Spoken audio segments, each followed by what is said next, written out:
ஸ்ரீ குருபியோ நமக. அனைவருக்கும் நமஸ்காரம். நாம இன்னைக்கு சிவபெருமானை வேத வடிவமான மகேஸ்வரனை துதித்து சொல்லப்படும் சர்வரோகஹர மகேஸ்வர கவச்சம் பார்க்கலாம். இது அனைத்து நோய்களையும் தீர்க்கும் அற்புதமான மிக மிக சக்தி வாய்ந்த ஸ்தோத்திரம்.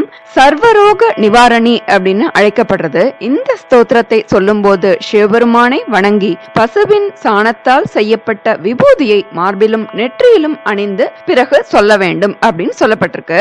இந்த ஸ்தோத்திரத்தை தினமும் ஒரு முறை படித்தால் எப்பேற்பட்ட தீராத நோய்களும் விட்டு விலகி ஓடும், ஆரோக்கியம் மேம்படும், பயத்தை முற்றிலும் ஒழிக்கக்கூடியது, தீய சக்திகள் கிரக கோளாறுகள் நீங்கும், எல்லா பாபங்களிலிருந்தும் விடுதலை தரக்கூடியது, அனைத்து விருப்பங்களும் நிறைவேறும். சிவபெருமானின் இந்த கவச்சம் தினமும் ஒரு முறை சொல்ல அல்லது கேட்க மஞ்சள் காமாலை, காச நோய், சிறுநீரக பிரச்சனைகள், பிஸ்டுலா போன்ற நோய்கள், இதய நோய்கள், லுகோடெர்மா, வயிற்றுப்போக்கு, பேய் பிசாசு பயம் மற்றும் கிரகங்களால் ஏற்படும் பிரச்சனைகள், அரிப்பு, வெடிப்பு, தொழுநோய் மற்றும் விஷக்கடி என அனைத்துமே மறைந்து அழிந்துவிடும். எப்போது இந்த சிவபெருமானின் கவச்சம் நினைவுக்கு வந்தால், இதை பாராயணம் செய்தால் இது சர்வரோக நிவாரணியாக செயல்படுறது. இந்த கவச்சத்தை பக்தியுடன் மற்றவர்களை கேட்க வைப்பதும் புண்ணியத்தை தேடித்தரும். மேலும் அப்படி செய்ய எல்லா செயல்களிலும் வெற்றிக்கு வழிவகுக்கிறது. மேலும் இதை நம் வீட்டில் எழுதி வைத்திருப்பதால் பல நல்ல பலன்களை தரக்கூடியது மற்றும் அதிர்ஷ்டத்தை தரக்கூடியது அப்படின்னு சொல்லப்பட்டிருக்கு. குடும்பத்தில் சண்டை சச்சரவுகள் நீங்கும், அதிர்ச்சியான விஷயங்களோ, அகால மரணமோ, குழந்தை குறைபாடுகளோ, இது போன்ற எந்த ஒரு துன்பங்களும் நம்மை நெருங்காது அஞ்சி ஓடும். துரதிர்ஷ்டம் என்பது அறவே இருக்காது. இதை தினமும் ஒருமுறை படித்தால் வாதம், பித்தம், கபம் ஆகியவற்றால் ஏற்படும் நோய்களும், ஏவல், பில்லி, சூனியம் போன்ற தீய சக்திகளினால் ஏற்படும் பிற துக்கங்களும் நீங்கும். இறுதி காலத்தில் மனிதனின் ஆன்மா உடலை விட்டு வெளியேறும் போது இந்த தெய்வீக கவச்சம் நோய் பயத்தை முற்றிலும் நீக்கும். முடிவில் அவர் எல்லா பாபங்களிலிருந்தும் விடுதலை பெற்று சிவசாயுஜ்யம் பெறுவார் என்பது நிச்சயம். நாம ஸ்தோத்திரத்தை பார்க்கலாம். சர்வரோகஹர மகேஸ்வர கவச்சம். சர்வவியாதிஹர மகேஸ்வர கவச்சம். ஓம் நமோ பகவதே ருத்ராய. ராஜோவாச்ச அங்கன்யாசோ யதுக்தம்போ மகேஷாக்ஷர சம்யுதஹ விதானம் கீத்ருஷம் தஸ்ய கர்த்தவ்யः கேன ஹேதுனா தத்வதஸ்வ மகாபாக விஸ்தரேன மமாக்ரதஹ. பிருகுருவாச்ச கவச்சம் மாஹேஸ்வரம் ராஜன் தேவைரபி சுதுர்லபம் யஹ் கரோதி ஸ்வகாத்ரேஷு பூதாத்மா சம்பவேன் நரக. கிருத்வா ஞாசமிமம் யஸ்து சங்கிராம பிரவிஷேன் நரக. நஷராஸ்தோமராஸ்தஸ்ய கட்கசக்தி பரஸ்வதாக பிரபவந்தி ரிபோः क्वापि भवेचिव पराक्रमः. व्याधिग्रस्तस्तु यः कश्चित् कारयेच्यैव मार्जनम्. एकादश कुशैः साग्रैर्मुक्तो भवति नान्यथा. न भूता न पिशाचाश्च कूष्माण्डा न विनायकाः. शिवस्मरेण मात्रेण न विशन्ति कलेवरे.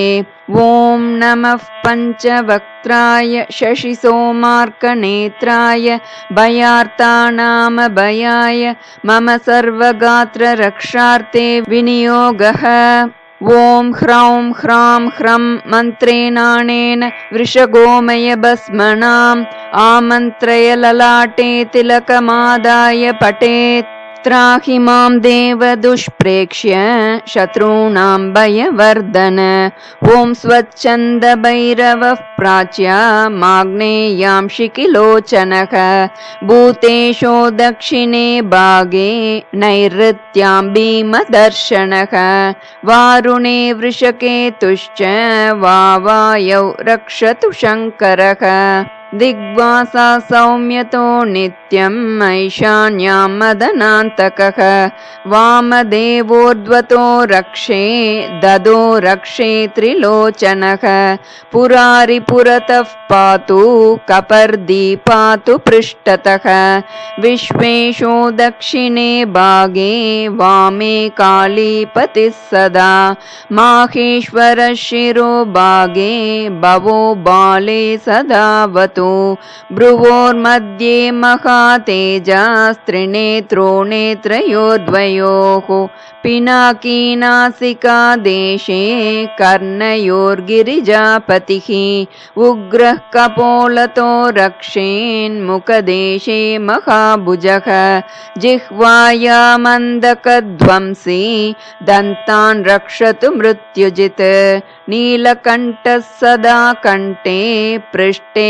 कामाङ्गनाशनः त्रिपुरारिस्कन्ददेशे बाह्वोश्च चन्द्रशेखरः हस्तिचर्मधरो हस्ते नकाङ्गुलिषु शूलभृत् भवानीशः पातु हृदयं पातु दरकटीर्मृडः गुदे लिङ्गे च मेद्रे च नाभौ च प्रमथाधिपः जङ्घोरुचरणे भीमः सर्वाङ्गे केशवप्रियः रोमकूपे विरूपाक्षः शब्दे स्पर्शे च योगवित् रक्तमज्जावसामास शुक्रे वसुगणार्चितः प्राणापानसमानेषु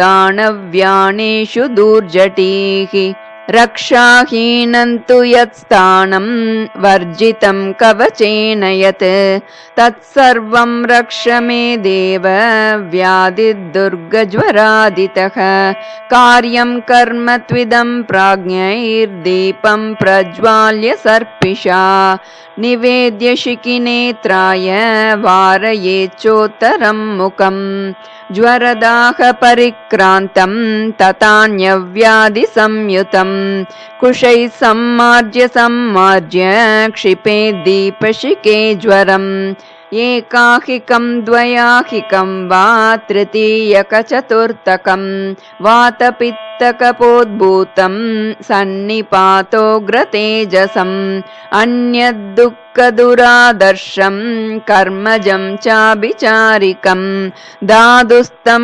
कपसम्मिश्रं विषमं कामसम्भवं भूताभिषङ्गसङ्गर्तं भूतचेष्टादिसंस्थितं शिवाज्ञां घोरमन्त्रेण पूर्ववृत्तं स्वयं स्मर जहि देहं मनुष्यस्य दीपं गच्छ महाज्वर कृत्वा तु कवचं दिव्यं सर्वव्याधिभयार्दनं न बाधन्ते व्याधयस्तं बालग्रहभयाशये लूताविस्फोटकं घोरं शिरोर्तिच्चर्दिविग्रहम् कामलाक्षयकासञ्च गुल्माश्मरीबगन्धरान् शूलोन्मादञ्च हृद्रोगं यत्कृतं पाण्डुविद्रदिम् अतिसारादयो रोगा डाकिनीग्रहपीडितां पामाविचर्चिका दाद्रो कुष्ठव्याधिविशार्दनम् स्मरणान्नाशयत्याशु कवचं शूलपाणिनः यस्तु स्मरति नित्यं वै यस्तु धारयते नरः समुक्तः सर्वपापेभ्यो वसेचिवपुरे चिरम् सख्यव्रतस्य दानस्य यज्ञस्यास्तीव शास्त्रतः न संख्या विद्यते शम्भोः कवचस्मरणाद्यतः तस्मात् सम्यगितं सर्वैः सर्वकामफलप्रदं श्रोतव्यं सततं भक्त्या कवचं सर्वकामिकं लिखितं तिष्ठते यस्य गृहे सम्यकनुत्तमम्। न तत्र कलहोद्वेगं नाकालमरणं भवेत् नाल्पप्रजास्त्रियस्तत्र न दौर्भाग्यं समाश्रिताः तस्मान्माहेश्वरं नाम कवचं सुरगणार्चितं श्रोतव्यं पठितव्यं च मन्तव्यं भावुकप्रदं श्रीमाहेश्वर कवचं सर्वव्याधिनिषूदनं यः पठे चेन्नरो नित्यं सव्रजेचाङ्करं पुरम् इति सर्वव्याधिहरं श्रीमகேஸ்வர கவசம் சம்பூர்ணம். எல்லா நோய்களையும் தீர்க்கும் சர்வரோக நிவாரணியாக கவச்சமாக செயல்படுகிறது இந்த சர்வரோகஹர மகேஸ்வர கவச்சம். அனைவரும் இதை தினந்தோறும் பாராயணம் செய்து நோயில்லாத ஆரோக்கியமான வாழ்வை பெறுவோம். நல்லதே நடக்கும். நமஸ்காரம்.